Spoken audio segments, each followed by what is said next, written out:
Ever turned up to a dinner and immediately realised that you've badmouthed the person sitting opposite you? Well, spare a thought for JD Vance. I can't stomach Trump. I might have to hold my nose and vote for Hillary Clinton. I'm a never Trump guy. I never liked him. Vance was previously one of Donald Trump's biggest detractors. In his memoir, Hillbilly Elegy, he wrote of his mother's struggles with addiction, his father leaving the family when he was just a toddler, but also of the struggles many white working-class Americans faced that Donald Trump so ably tapped into in the 2016 election.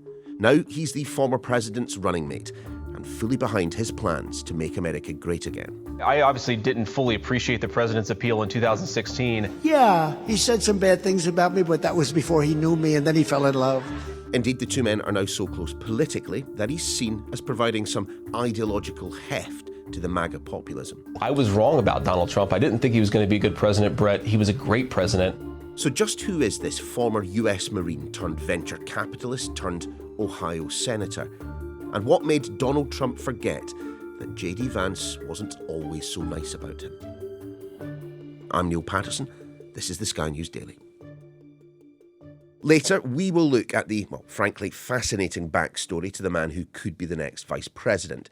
But let's start with the announcement itself, which happened at the Republican National Convention in Milwaukee. Our US correspondent James Matthews was there. James, just describe the atmosphere as the announcement was made. The mood was celebratory, Neil. Bear in mind that this is a convention anyway that is buoyant on the back of where Donald Trump is in the polls, on the back of Democratic division. They see themselves as a united party. And of course, on the back of the events in Pennsylvania at the weekend, there is a view that Trump has grown in stature. So the convention is up. So we had, James, a hero's welcome for Donald Trump, re-emerging, bloodied but unbowed, onto the stage. I'm wondering, when JD Vance was announced, was there the same visceral, emotional reaction from delegates at the convention?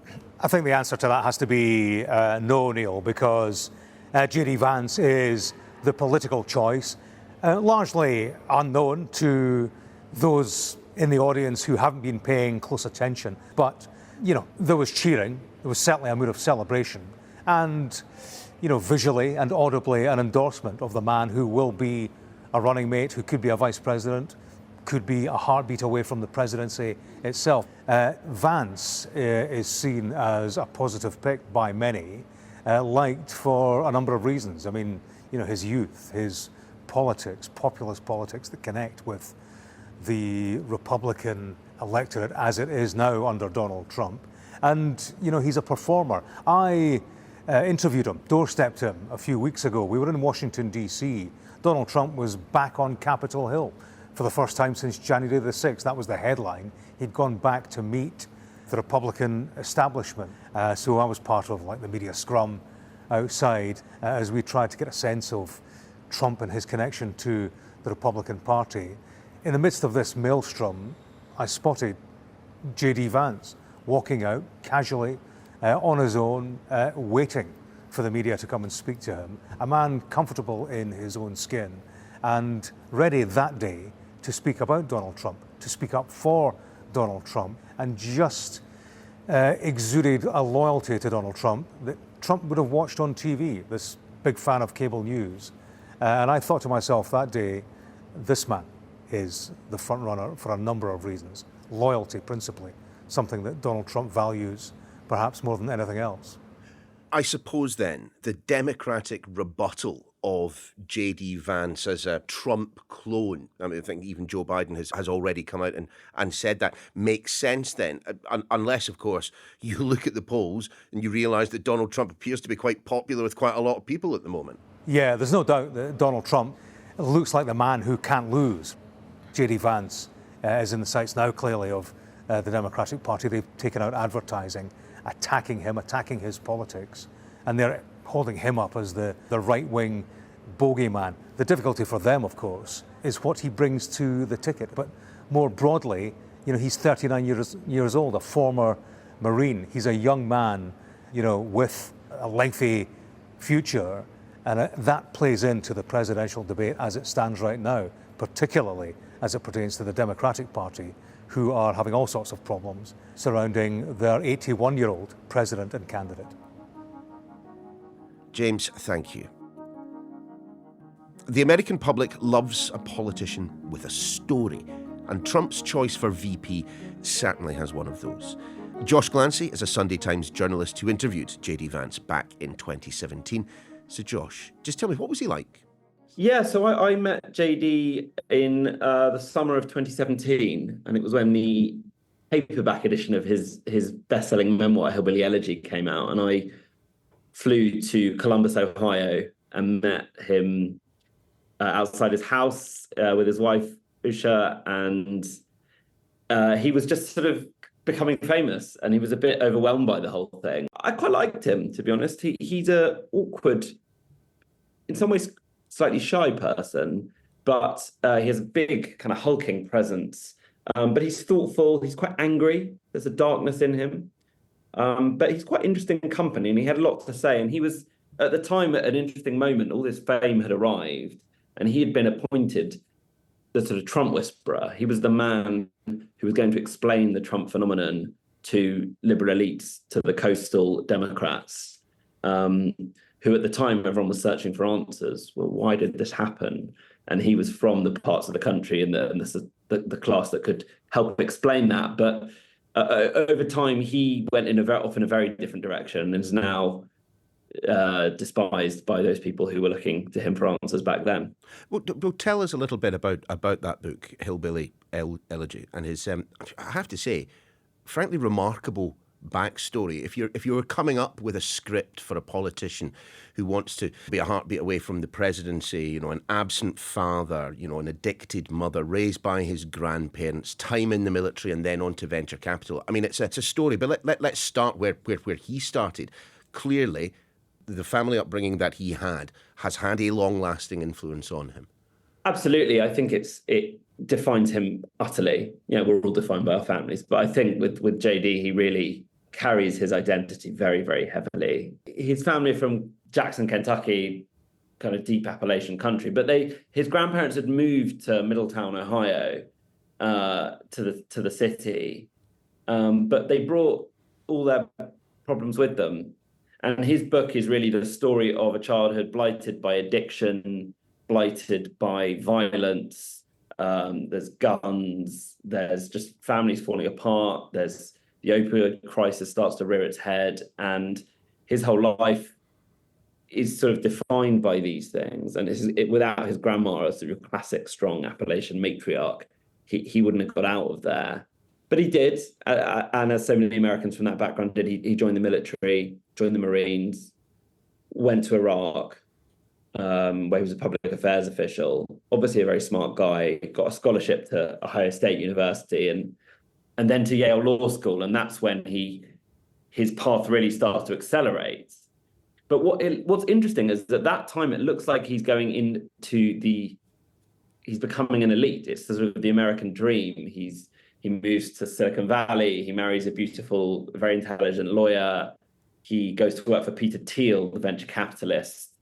And then he writes a book and he goes on CNN. And people at the time were comparing him to a white Barack Obama, that he sort of had this backstory and this kind of powerful narrative behind him. Yeah, but Josh, something clearly happened to turn him from the white Obama into Trump's biggest fanboy. So what?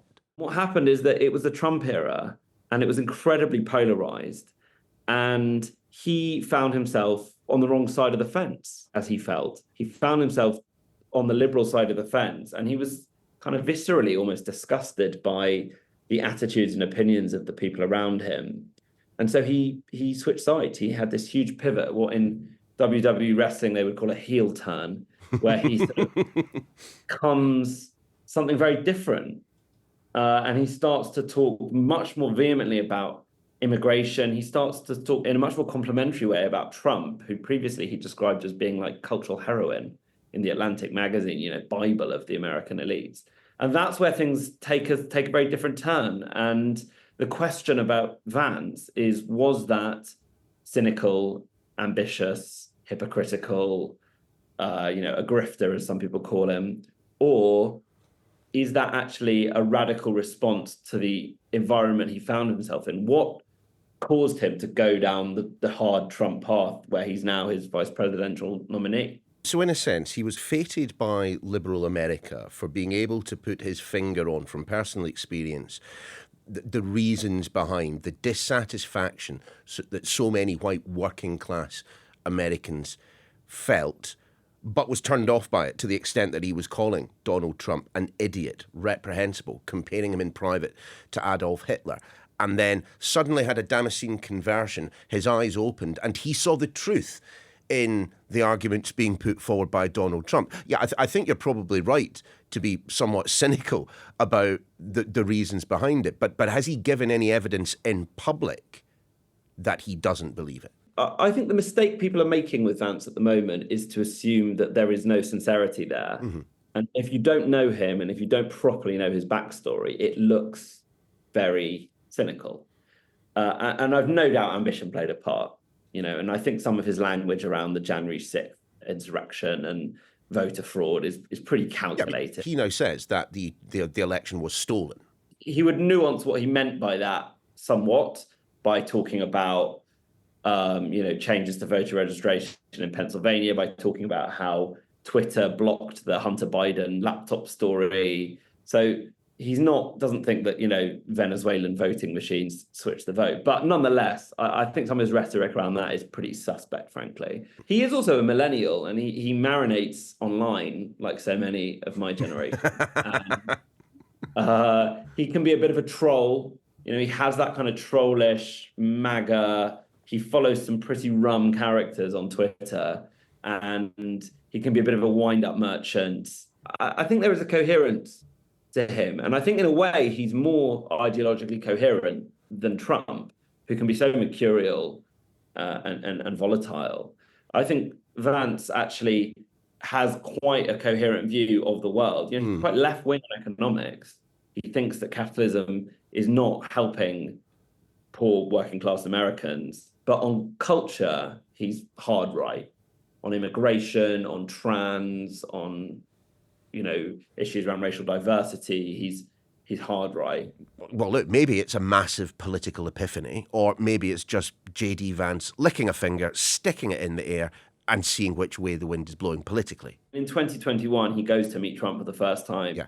Peter Thiel, his patron, takes him to Mar-a-Lago. They kiss the ring, or kisses Trump's ass, as Trump put it at the time. And clearly there is a political calculation that goes on there. And Trump's guiding impulses in life are JD Vance's guiding impulses in life. It's about immigration. It's about whiteness on some level. He's an isolationist. He doesn't believe that people like him should be sent abroad to die in wars on behalf of elites. Well, Trump agrees with him. JD Vance is now a Catholic. He had a conversion recently. He's very anti-abortion. Well, Trump appointed the judges that overturned Roe v. Wade. So these are concrete results that Vance can point to and say, well, this guy might be a bloviating egomaniac, but he is also a guy who got things that I care about done, and that matters to him. And I wonder if it's worth our while, Josh, comparing and contrasting Donald Trump's previous vice president, Mike Pence, orthodox conservative, was seen by quite a lot of people in the Republican movement as someone who could perhaps put the brakes on Donald Trump. And now you have JD Vance, who, you look at the right-wing press here in the United Kingdom, signalling this as one of Donald Trump's greatest achievements since, he dodged a bullet. He's certainly not going to put the brakes on Trump. This is a base choice. This is not the choice of someone who is underconfident or who feels like he needs to satisfy party elites. True. Or feels like he needs to play nice with evangelicals. Trump thinks he's got the whole party on lockdown, and he can pick the guy who is his closest ideological ally. And I think part of Trump probably quite likes the fact that this guy used to slag him off and is now, beholden to him. But I do also think if you were doing legacy planning, if you were thinking who in 4 years' time could take what I've done and run with it, I don't think you could do much better than JD Vance from his perspective. But none of which will allay concerns on this side of the Atlantic that someone like JD Vance, who seemingly shares Donald Trump's views on Ukraine, on NATO, on Russian belligerence just in general, that surely is going to be something this side of the Atlantic we're going to have to keep eyes on, for all that David Lammy, our Foreign Secretary, describes them as a friend. I mean, the Ukraine aspect of this is huge. You wouldn't want to be President Zelensky looking at this right now. It's very, very worrying. And European leaders are gathering this week at the Blenheim European political community. This will be top of the agenda because Trump is now way ahead in the polls. He's a favourite to win. And we're going to see a different complexion on Ukraine. There's no questions. Josh, thank you. And we will continue to talk Ukraine and NATO in just a sec with our defence editor. Stay there.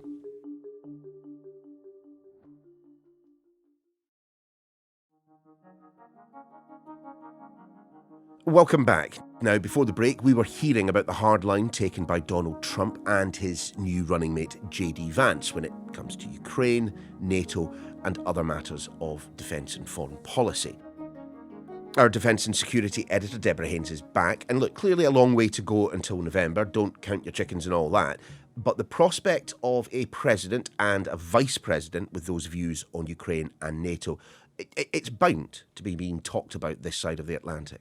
Yes, and it's been something that people have been thinking about, as you'd well imagine, for quite some time now, because they have to obviously plan for what the implications of what could be a significant shift in US policy for the rest of the NATO alliance. It's been no secret that Donald Trump has his views on Ukraine. He doesn't support the ongoing military assistance, thinking that there should be some kind of negotiation, and that is absolutely what his new running mate has repeatedly said.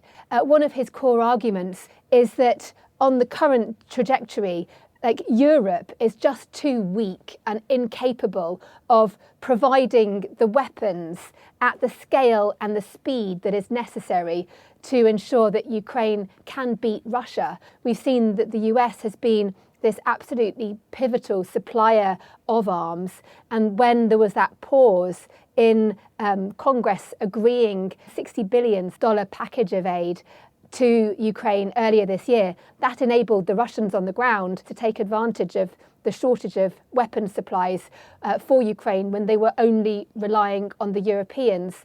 So unless there is some massive significant uplift in European and British defence activity, then you can't see that opinion changing. Though, of course, when it comes to Ukraine, for the Ukrainians, they're really hoping that the Trump-Vance ticket, should that succeed and make it to the White House, that they will change their mind when it comes to any talk of peace deals. Well, they'll be keeping their fingers crossed on that count, certainly, that some or maybe a lot of what is being said by Trump and his, or the man who would be vice president, that a lot of it is performative this side of a presidential election. That said, both of them are rather more isolationist than other Republicans have been in the past. And that will be something that concerns people in London, in Paris, in Berlin, and perhaps sharpens focus a little bit more on the cooperation that we can have on this continent. Yes, I mean, this has been a trend that's been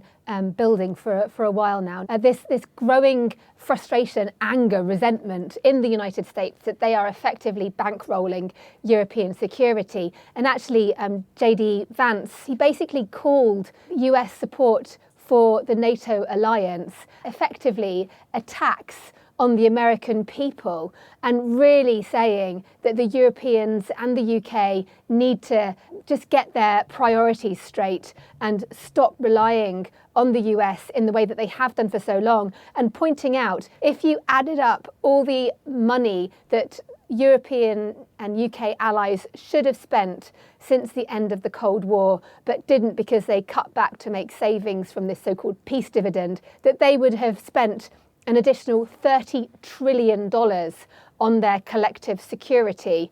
And instead, it's the US whose defence budget is going to be about $1 trillion a year, he said, and that this kind of imbalance needs to stop. And yes, since Trump was last in the White House, there has been a ramping up of defence spending by European NATO allies and the UK, but it's nowhere near the levels that Trump has said needs to happen. And he's also made that point, which clearly his running mate would back, that if a NATO ally isn't paying their way, then why should the US come to their defence? And that is a real worry. One former senior defence official who I've spoken to this morning was saying that there is a real possibility that a new Trump presidency could effectively see the dismantling of NATO. And that kind of language is incredibly alarming. And for the UK and the European NATO allies, they will be looking to do as much as they can to insulate themselves from a potentially less reliable ally across the Atlantic. None of which is to say that European leaders will not continue to talk to the White House, to the man who could be in the White House in a few months' time. JD Vance really believe that the Europeans should be at the forefront of ensuring their own security. But for America, under a Trump-Vance ticket, the priority foreign policy challenge threat would be China and then also Iran. And the very strong language that Mr. Vance has been giving is about how he does not believe that American military power should be used in any operation that is not in absolutely America's interest. Instead, he said, should the US decide to use military strength, then it would be, absolutely maximum strength, punching after punching through whoever their enemy is. And if that enemy is, for example, Iran or identified as China, then you really set the stage for potential serious conflict. And it would be interesting if that were to happen, whether America would continue to want to be in isolation in dealing with that sort of explosion of violence, or whether they'd also be wanting allies to come along, even if the allies that they would have in mind, which obviously include the UK, maybe don't have the military capabilities that they would like to see. There's no strategy at the moment, really, it seems, to be able to put a bill on what it's all going to cost, frankly, to do it properly, and to do it in the way that the UK will need to do defence if it is going to have to take an even more leading role in NATO should the US, under a potential Trump-Vance White House, really decide to start significantly withdrawing its support for NATO in terms of the actual military capability and looking east, looking out to the Asia Pacific and leaving the Europeans to fend for themselves. Deborah, many thanks. For all that Donald Trump styles himself as a bruiser, a political tough guy who, let's not forget, can take a bullet pretty much without flinching, the attributes he values most are trust, loyalty, obedience, even fealty. Such is his hold on the Republican Party that he could have picked whoever he wanted as his running mate. That he chose JD Vance, who called him noxious, who once said, "Never Trump," suggests that he sees legacy in this appointment, and that JD Vance was right to tack to Trump. That's your lot for this edition of The Daily. We'll see you again tomorrow.